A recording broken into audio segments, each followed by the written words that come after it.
নাম কি? মোৰ নাম কিমান হোসেন। মোৰ গাঁৱৰ নাম কাকধোৱা, বৰপেটা ডিস্ট্ৰিক্ট, চেঙা ৰাজচক্ৰ, কাকদোৱা গ্ৰামৰ।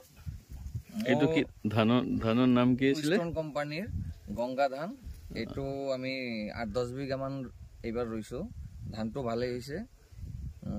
আগতে এইটো ৰোৱা নাছিলোঁ, এইবাৰ নতুনকৈ লৈছে যদি বহুত ভাল ফলন হৈছে আমাৰ খেতিত। এইবাৰ মোটামুটি কিমান আহিব লাগে?